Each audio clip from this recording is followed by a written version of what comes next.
읽어볼까요? 네, 제목 한번 읽어보겠습니다. 네, 함께 읽겠습니다. 시작. 복음, 하나님 아버지의 마음을 흔드는 이야기. 네, 에베소서 3장 18절에서 19절 말씀 함께 읽겠습니다. 시작. 능히 모든 성도와 함께 지식에 넘치는 그리스도의 사랑을 알고 그 너비와 길이와 높이와 깊이가 어떠함을 깨달아 하나님의 모든 충만하신 것으로 너희에게 충만하게 하시기를 구하노라.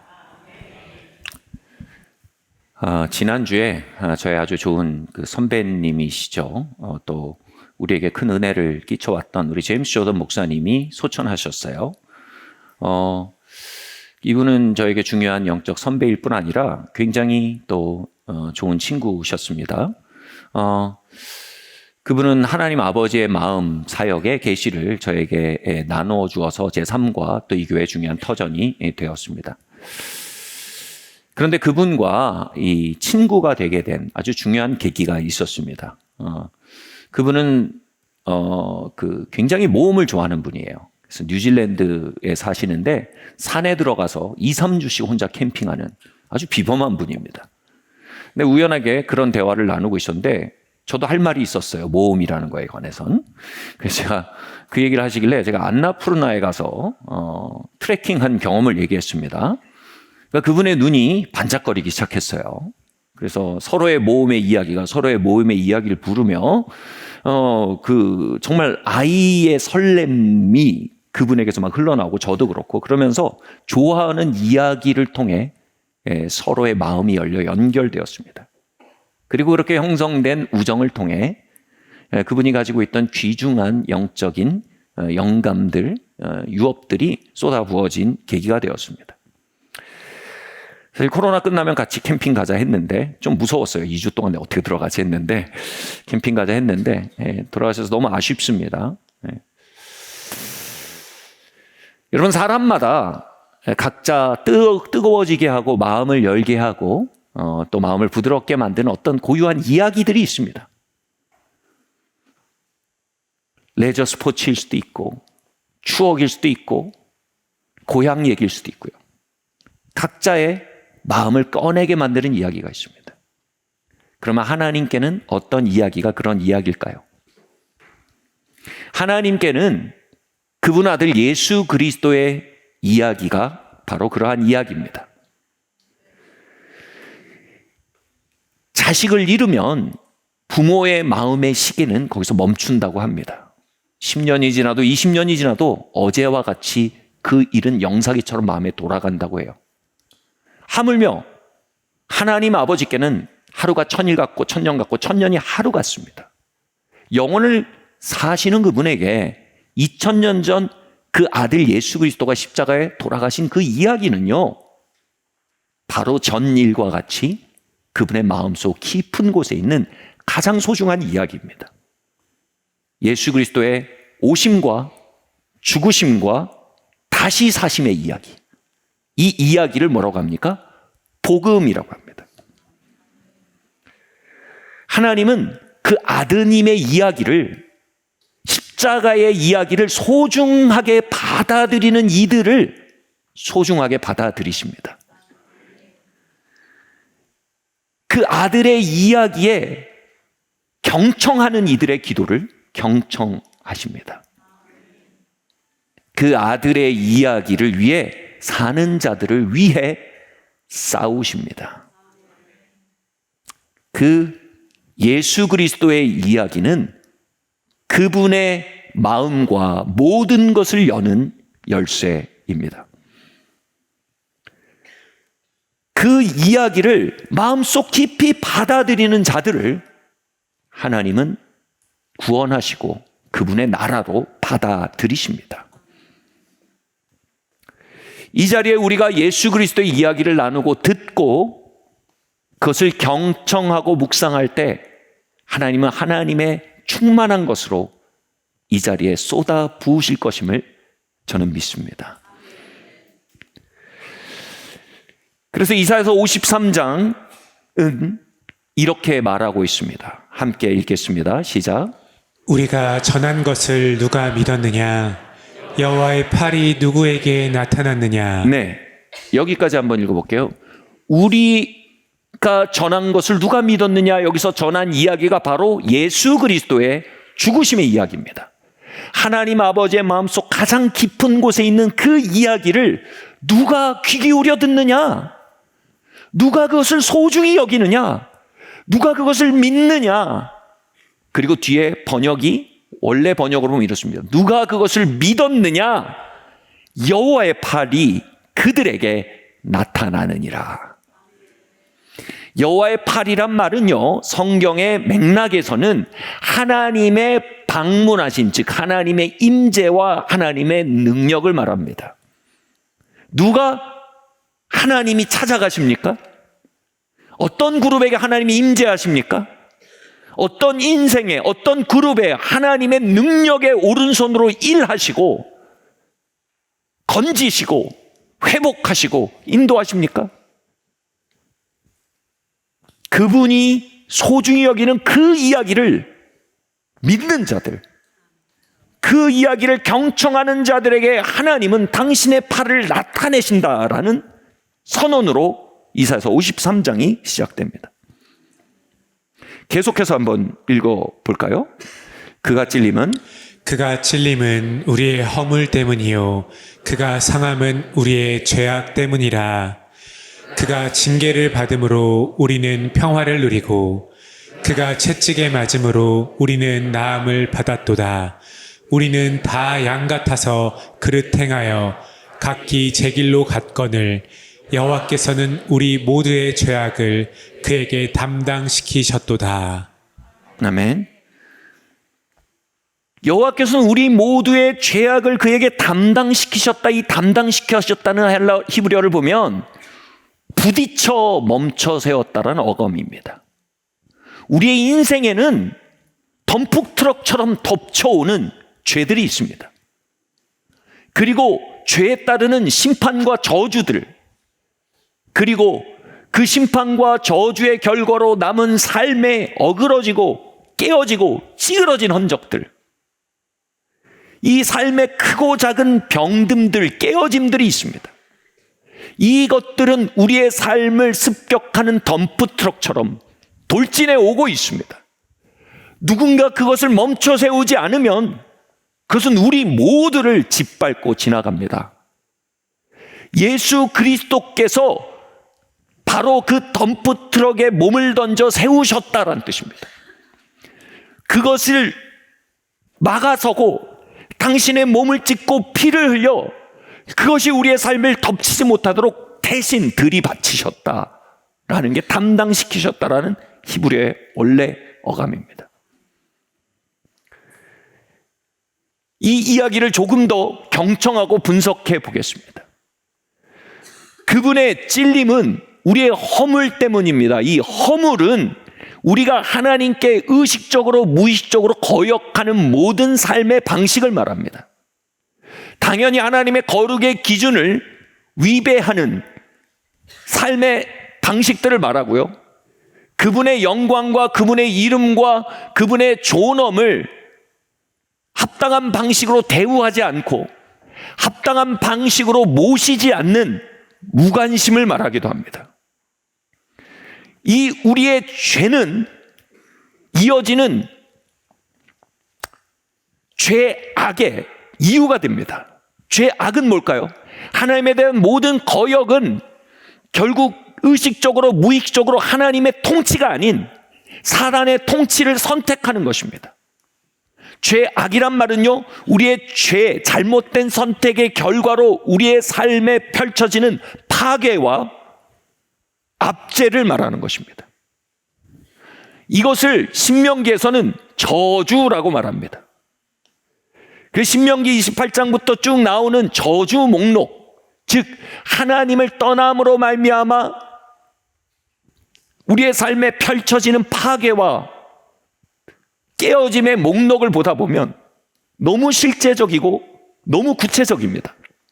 이걸 현대어로 조금 풀어서 얘기하면 모든 이 증상이 다 저주라는 건 아니지만 우리의 삶에 이 깨어짐과 부서짐들이 결국 인류 공동체 거역의 결과로 우리의 삶에 펼쳐지고 있다는 것을 시사하고 있습니다. 첫 번째로 예를 들면 이렇게 불면증, 만성피로, 원인 모를 두려움과 공황, 아무리 일해도 쌓이지 않는 돈, 반복되는 사업 실패, 끊어지지 않는 빚, 낫지 않는 몸의 질병, 가정의 만성적인 갈등, 세대 간의 단절, 어디서도 안식을 찾지 못하는 느낌, 아침엔 저녁이 되길 바라고 저녁엔 아침이 되기를 바라는 사람, 다시 말해 현재를 살지 못해요.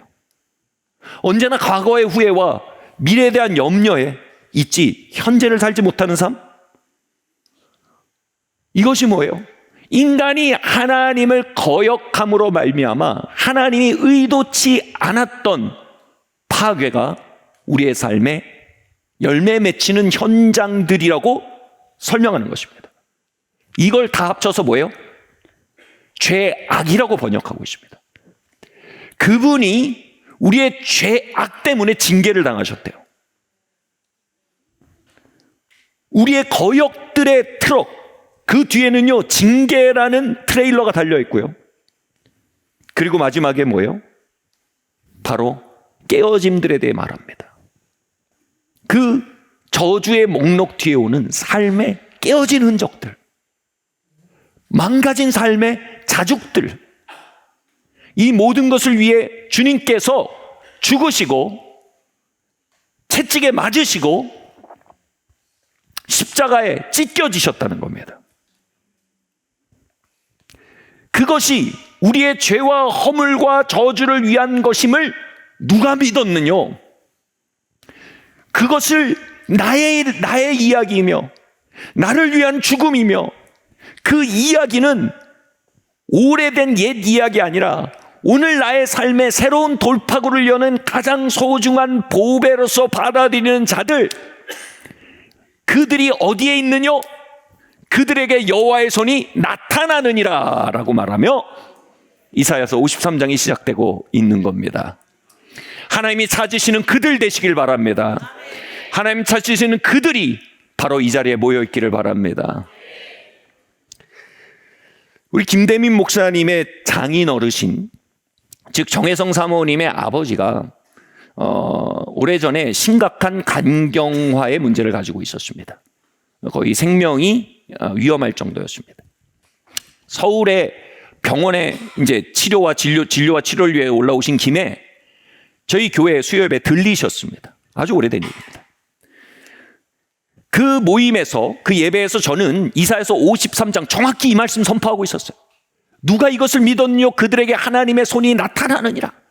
그분이 채찍에 맞으시면 우리가 나음을 입었도다. 막 이런 선포를 하고 있었어요. 그런데 그 메시지 시작이 이렇습니다. 우리가 하나님 앞에서 죄 문제가 해결이 돼야 됩니다. 죄 문제가 해결이 되지 않으면 우리가 죄의식 가운데 살게 되는데, 죄의식은 대부분 무의식에 있습니다. 어떤 방식으로 있냐면, 내게 하나님을 향한 거역이 있으니 난 이것에 대해 값을 치를 것이다. 다시 말해 내 삶에는 나쁜 일이 벌어질 것이다 라는 직감으로 죄의식은 현현합니다. 그 직감을 뭐라 할까요? 두려움과 염려라고 합니다. 아, 이 저주 목록이 나의 것이다. 이러한 삶이 나의 종착역이다.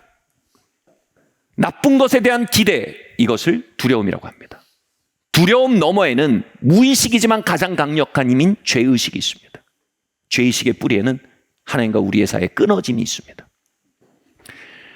이걸 선포하면서 예수 그리스도는 우리의 거역을 위해 죽으셨습니다. 예수 그리스도는 우리의 거역으로 인한 내가 값을 치러야 된다는 그 생각들, 다시 말해 그 값을 위해 죽으셨습니다.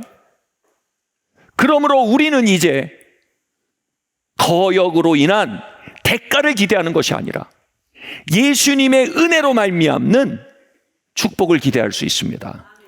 이걸 뭐래요? 소망이라고 합니다.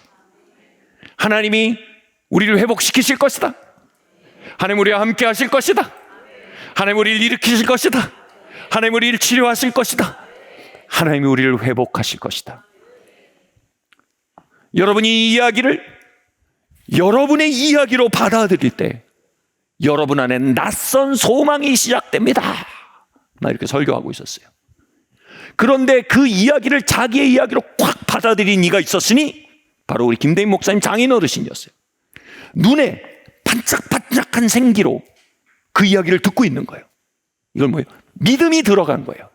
누가 이 이야기를 들었느냐? 그 누가 된 거예요. 이제 뭐예요? 하나님의 손이 나타나죠. 예배가 끝나고 복도에서 만났어요. 정혜성 사모님이 저희 아버지입니다. 그리고 안녕하세요, 말씀 많이 들었습니다 하고 인사하는데 제 마음속에 뜨거운 뭐가 일어나는 거예요. 이분에게 손을 얹어야겠다는 어떤 강력한 영적인 충동이 일어나는 거예요. 이분의 간의 부위에 손을 얹고 선포했어요. 예수님이 이 간을 위해 채찍에 맞으셨습니다. 그러므로 우리는 나음을 입습니다. 그러니까 그분이 아멘 하면서 받는 거예요. 그 운동구호 같은 아멘 말고 매기고 받고 할렐루야 아멘 할렐루야 이런 거 말고 마음속에서 아멘 이게 되는 거예요. 오! 그리고 다음날 가서 진료를 받았는데 사진을 찍었는데 깨끗한 거예요. 의사도 영문을 알 수 없어요. 근데 이분은 알아요. 누가 우리가 전한 바를 믿었느냐? 그에게 여호와의 손이 나타나느니라. 하나님 그 간에 임재하십니다. 하나님 그분의 삶에 임재하시고 그분에게 하나님의 능력의 손으로 간섭하신 것입니다. 여러분, 치유와 기적은요, 우리의 관심의 대상이 아닙니다. 치유와 기적은 언제나 표적이라고 합니다. 그것은 가리키는 손가락이란 뜻입니다. 치유와 기적은 언제나 예수 그리스도의 이야기를 가리킵니다. 하나님 아버지의 아드님의 이야기를 가리킵니다. 그 아드님이 오셔서 십자가에 죽으신 그날을 가리키며 그분이 그 죽음을 이기고 일어나신 그날을 가리키고 그 소중한 복음의 이야기를 가리키는 손가락입니다. 저는 여러분의 삶이 그 손가락이 되기를 바랍니다. 여러분의 삶이 하나님의 이야기로 가득 차기를 바랍니다. 하나님의 회복으로 가득 차 21세기의 그 십자가를 가리키는 손가락으로 여러분의 삶이 들어올려지기를 예수님 이름으로 축원합니다.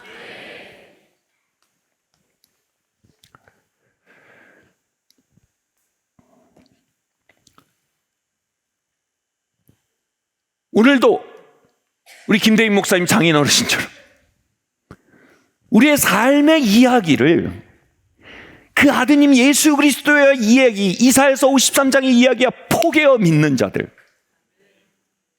그들은 어제나 오늘이나 장래나 변함없으신 하나님의 능력의 오른손에 수신자가 됩니다. 오늘 그 손이 이 자리에 임하기를 바랍니다. 오늘 그 손이 여러분 삶에 운행하기를 바랍니다. 에베소서 3장 18절에서 19절 말씀 함께 읽겠습니다. 시작. 능히 모든 성도와 함께 지식에 넘치는 그리스도의 사랑을 알고 그 너비와 길이와 높이와 깊이가 어떠함을 깨달아 하나님의 모든 충만하신 것으로 너희에게 충만하게 하시기를 구하노라. 아멘. 우리는 종종 이런 생각을 합니다. 하나님이 이 문제를 해결해 주시면 하나님이 날 사랑하는 거 알 텐데, 하나님이 이것을 주시면 하나님이 나와 함께 하시는 걸 알 텐데, 하나님이 이 취직을 시켜주시면, 하나님이 이 난관을 극복하게 하시면 하나님이 나와 함께 하시고 나를 사랑하신 거 알 것 같습니다. 근데 방금 읽은 에베소서 3장 말씀은 전혀 반대의 역발상을 우리에게 제안합니다. 우리가 지식에 넘치는 그리스도의 사랑에 그 너비와 길이와 높이와 깊이가 어떠함을 깨달아 알아갈수록, 그 사랑을 알아갈수록 그분의 모든 충만한 것이 우리에게 부어진다고 합니다. 신학자들은요, 그리스도의 사랑이라는 추상적인 개념을 너비와 길이와 높이와 깊이라는 시각적인 언어로 바꾸어 말하는 바울의 의도는 바로 이 이미지를 제시하기 위함이었다라고 주장하기도 합니다. 한번 보여주시겠어요? 바로 우리를 위해 죽으신 그리스도 예수의 십자가, 그 깊이와 높이와 넓이와 그 장구함을 우리가 깨달을수록, 발견할수록, 그 안에 있는 우리를 향한 외침을 들을수록, 그 안에서 우리에게 돌진해 오시는 하나님의 심장을 발견할수록 하나님의 모든 충만함, 즉 우리를 위해 준비하신 하나님의 모든 마스터 플랜, 그 모든 마스터 플랜을 이루게 준비하신 모든 준비물들, 그 마스터 플랜을 이루기 위해서 준비하신 모든 능력과 지혜와 회복들, 이것을 하나님의 모든 충만이라고 합니다. 모든 충만이 우리가 그 사랑을 깨달아 갈수록 우리에게 흘러오는 수로가 된다는 것입니다. 여러분이 한 남자와 교제한다고 합시다. 그의 사랑과 그의 열정에 감복합니다. 그래서 그 마음과 그 관계와 그 친밀함에 이끌려 결국 그와 결혼을 합니다. 근데 결혼하고 나니 이게 웬일입니까? 그가 우리나라에서 손꼽히는 가문의 자제였던 것입니다. 아니, 자기 왜 이런 얘기를 안 했던 거야? 나에게 수많은 여자들이 나의 배경을 보고 다가왔어. 그러나 나의 마음과 나의 사랑과 나의 열정을 보고 다가온 사람은 당신이야. 마음과 마음이 이어짐을 통해 나는 이 모든 걸 흘려보내는 게 맞다고 생각해. 이 신랑은 에베소서 3장에 있는 하나님의 지혜를 아는 신랑입니다. 하나님은 우리를 향한 모든 충만을 준비하십니다.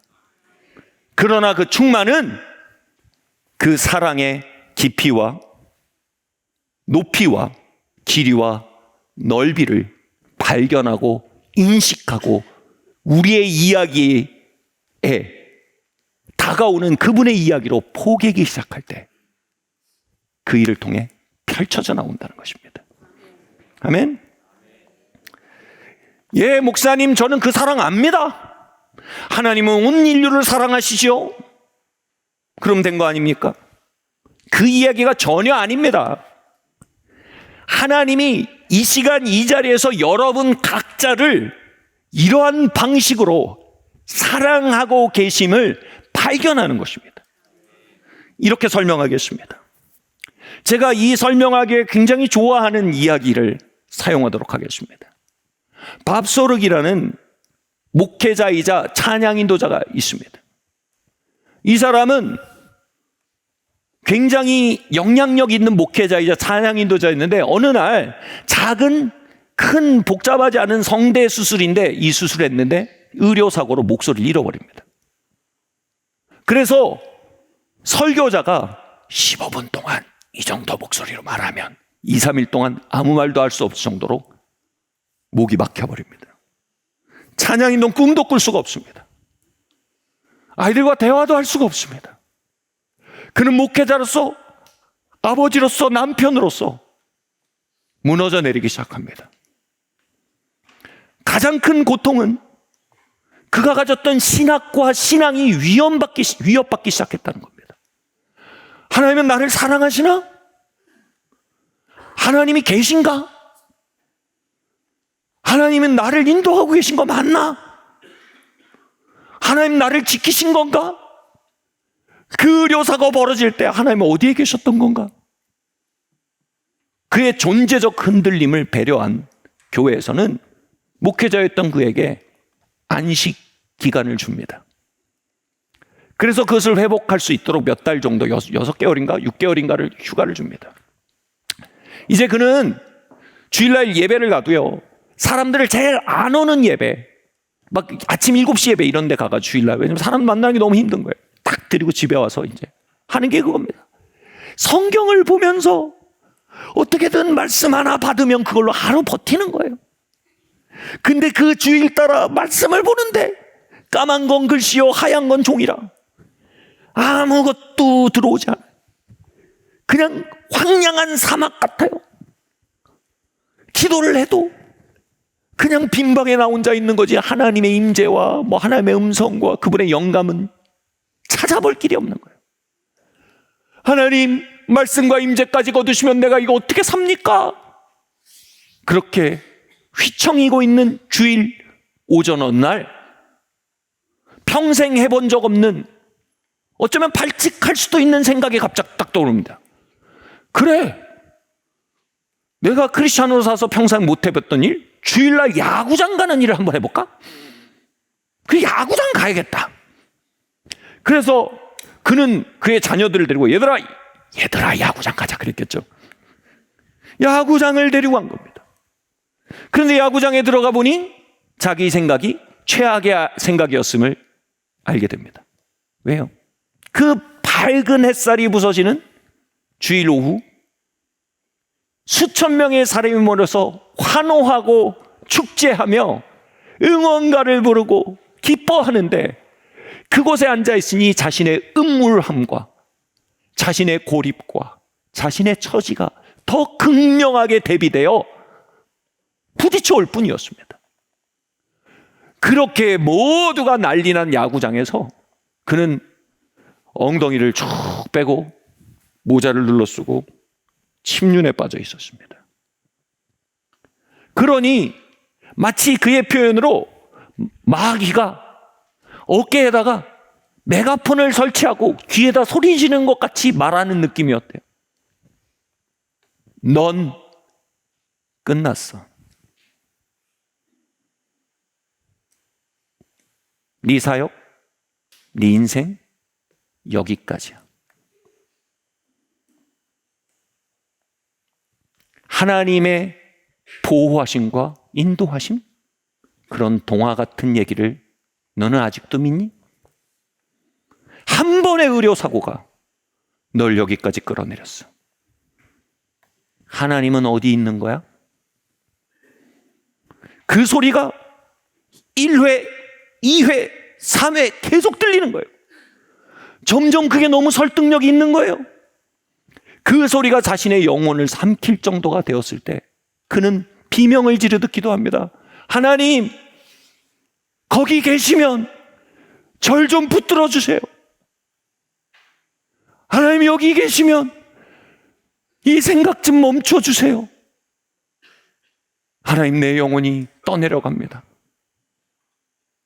하나님, 거기 계시면 나를 사랑하시면 알려주세요. 그 간절한 기도가 어느새 약간은 광기 어린 기도로 바뀝니다. 하나님, 그렇다면 저에게 야구공을 보내주세요. 저에게 야구공이 날아오게 해주세요. 얼마나 절박했을까요? 그러면서 머릿속에 그가 배운 모든 신학이 얼마나 그게 멍청한 기도인지를 얘기하기 시작했습니다. 야, 하나님이 시험하지 마. 근데도 계속 나오는 거예요. 하나님, 나에게 야구공을 보내주세요. 야, 말 같지도 않은 기도하지 마. 막 이런 생각이 드는데도 이미 그의 두뇌는 야구공이 자신에게 날아올 확률을 계산하고 있는 거예요. 딱 보니까 위에 오버행이라고 이제 외야석에 앉아 있는데 지붕이 덮여 있고 그 앞에 그물이 이렇게 쳐져 있는 거예요. 보호 그물이. 다시 말해 야구공이 그리로 날아 들어올 수가 없어요. 두 번째로 이미 수천 명이 만원사례로 꽉 차 있는 야구장이었습니다. 그게 없다 한지언정 자신에게 올 확률은 거의 0%에 수렴하는 상황이었습니다. 그럴수록 그 마음속에서 그 뱃속 깊은 곳에서 더 외침이 일어납니다. 하나님, 여기에 계시고 나와 함께 하시고 지금 이 암흑 속에서도 나를 사랑하고 계시면 저에게 야구공을 보내주세요. 6회, 7회가 진행되는데 어느 순간 딱 하고 타격 소리가 들립니다. 공이 높이 떠서 외야석을 향합니다. 수천 개의 관중석에서 글로브와 잠자리채가 하늘로 올라갑니다. 그런데 밥솥을 이렇게 보는데 공이 쭉 날아와서 오버핸과 이 지붕과 그물 사이에 틈이 있었던 거예요. 쏙 들어와요. 근데 뒤로 날아갑니다. 그래서 에헤이, 그렇지 않은데 뒤에 기둥을 툭 맞추더니 반사돼서 날아오는 거예요. 그러더니 밥솥이 어깨에 딱 맞고 옆에 딸 무릎에 떨어진 거예요. 그 순간 밥솥이가 자신이 낼 수 있는 맥시멈 볼륨으로 딸에게 이렇게 말했다고 합니다. That's mine. 그 네 거 아니야, 내 거야. 하나님이 나에게 야구공을 보내셨어.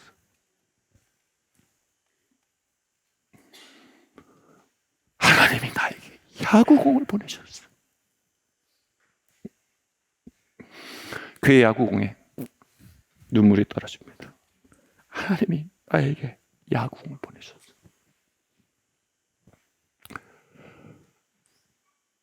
그 부여잡은 손을 통해 알 수 없는 따뜻함이 그의 몸을 덮습니다.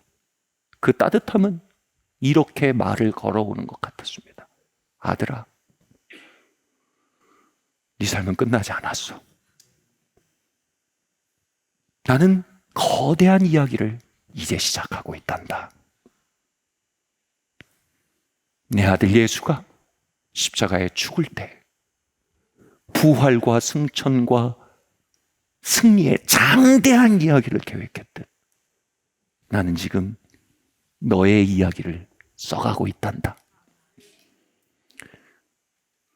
아들아, 목소리를 잃고 갈 곳 없어 야구장에 앉아서 모자를 눌러쓰고 주저앉은 너의 영혼을 나는 알고 있고 너와 함께하고 있으며 나는 너를 사랑한다. 나는 너와 함께 이 이야기를 맞춰갈 것이다. 너의 손을 나에게 타오. 내 너의 손을 잡고 너의 삶의 다음 챕터, 그 다음 챕터를 향해 함께 걸어갈 것이다.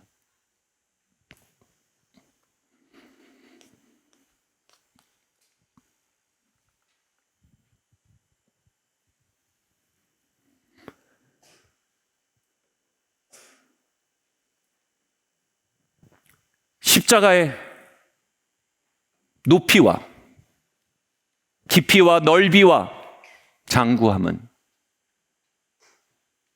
우리에게 말을 거는 우리의 야구공입니다.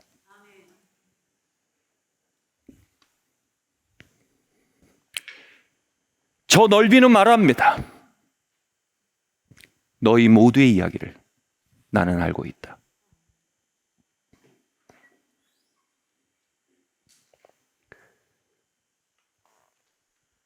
저는 all of you라는 표현보다는 each of you라는 표현이 맞는 것 같아요. 너희 모두를 알고 있다가 아니라 너희 각각의 이야기를 내가 안고 있다.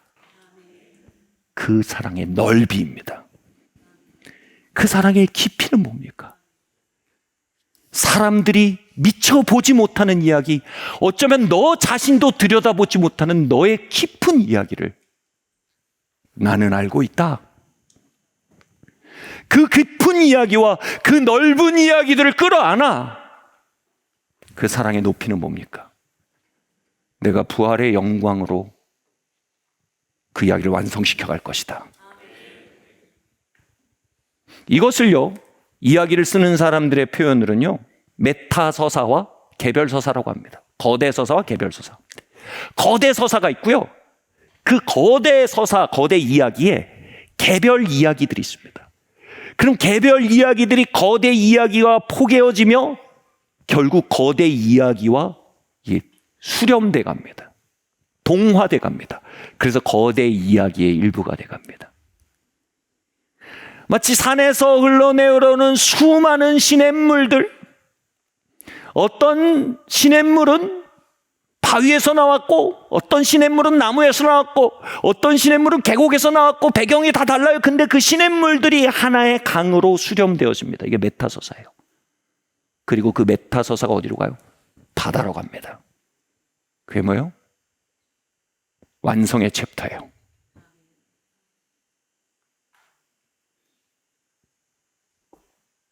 의료사고로 목소리를 잃어버린 한 젊은 사역자의 개별 서사를 끌어안고 삶의 파괴 가운데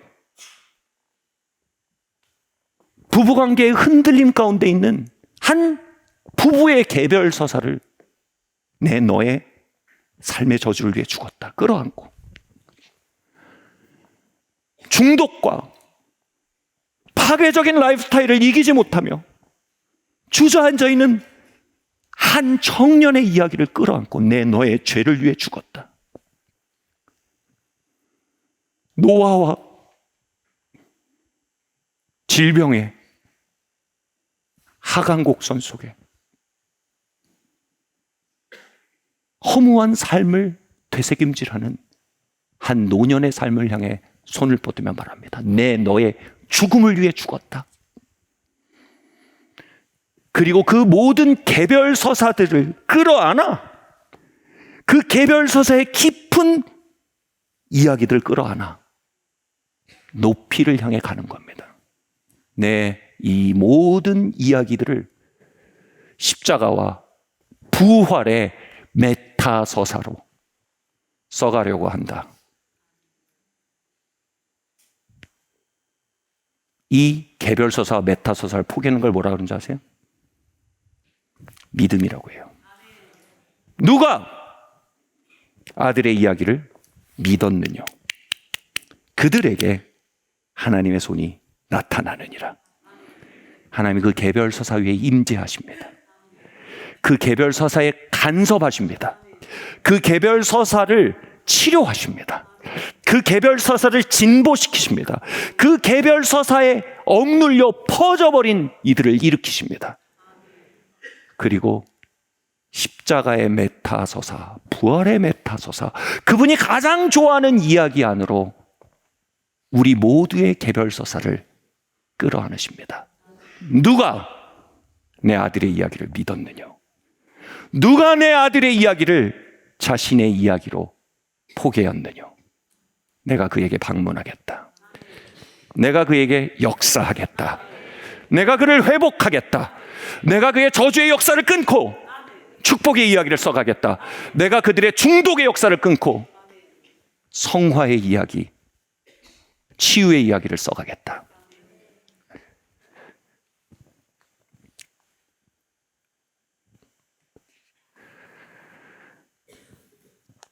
저는 만 3살, 4살쯤에 성적인 추행을 경험했습니다. 조금 심각한 방법이었습니다. 그 일 이후로 제 안에 정말 어린아이에게 어울리지 않는 어떤 힘이 있는 걸 알게 됐어요. 뒤틀린 성적인 욕망이 제 안에 들어와 있는 걸 알게 됐어요. 제가 어린아이였지만 제 그러함이 괴물처럼 느껴졌어요. 다시 말해 수치와 자기 혐오가 같이 일하기 시작했습니다. 다시 뭐래요? 그 품은 나를 어쩌지 못해. 제가 교회를 다녔지만 교회에 앉아있으면서 그런 생각했어요. 난 이들과 하나가 아니야. 난 여기 속하지 않아. 예배를 드릴 때도 난 이 예배에 어울리지 않아. 난 다른 사람이야. 제가 후에 주님을 만나고 중생을 경험했지만 그 힘은 제 안에 남아 있었어요. 제가 그 힘을 가지고 그걸 라이프스타일로 만들지는 않았으나 그 힘은 여전히 제 안에 소리 지르고 있었어요. 사람들이 이걸 알면 나를 쫓아내겠지? 나와 교제하지 않겠지?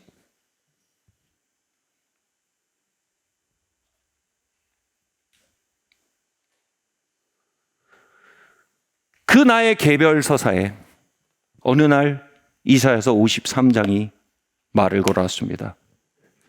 너의 어그러진 욕망을 위해 내가 죽었다. 오! 너 그 믿냐? 에? 너 그 믿냐? 네? 제가 할 일 뭐예요? Only believe, only believe, all things are possible, only believe. 예, 주님, 당신이 나를 위해 죽었습니다. 내 개별 서사는 당신의 메타 서사의 일부입니다. 그 일은요, 저의 뒤틀어진 신경망과 무의식과 내면에 하나님의 임재, 하나님의 능한 손을 풀어놓았습니다. 회복하고 치유하고 위로하고 교정하고 지혜를 주며 저를 하나님의 서사 안으로, 하나님의 계획 안으로, 하나님의 부활의 이야기 안으로 이끌어가기 시작했습니다. 사역을 해가며 저는 이 사역 안에 수많은 사람들이 성적인 묶임에서 노임을 받는 것을 봐왔습니다. 이 사역 안에 수많은 다음 세대가 하나님의 성문화에 대해 자신의 문화로 알아 자라나는 것을 경험합니다. 성적인 엇갈림으로 인해 깨어져 가던 수많은 부부들이 이곳에서 치유를 받고 정서적, 육체적 친밀함을 회복하는 것들을 보아왔습니다. 그리고 이 메타서사의 장엄한 빛 속에서 마침내 개별 서사의 옛 이야기를 볼 때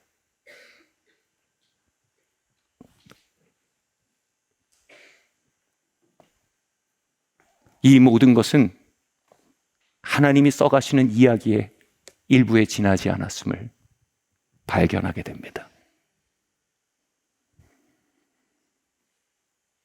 여러분의 개별 서사는 무엇입니까? 어떤 죄악의 이야기입니까? 어떤 깊이입니까? 예수께서 여러분의 깊은 이야기를 위해 죽으셨습니다. That's mine. That's mine. 이건 나의 야구공이야. 어떤 깨어짐의 이야기, 신명기 8장의 저주의 목록의 흔적들을 경험하십니까? 주님이 그 모든 이야기를 위해 우리를 위하여 십자가에서 저주가 되심은 우리로 하여금 아브라함의 복이 되게 하려 함이니라. 그 이야기를 That's mine. 내 야구공이야. 하나님이 나에게 아들을 보내셨어.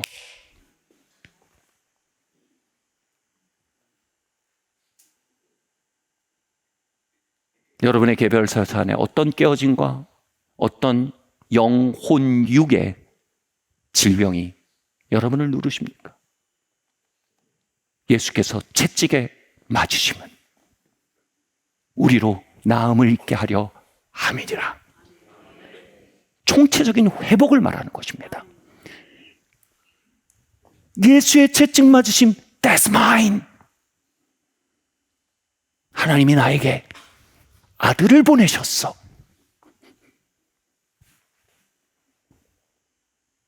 그렇게 우리의 크고 작은 개별 서사들이 십자가의 부활의 거대한 이야기에 잇닿기 시작할 때 That's mine.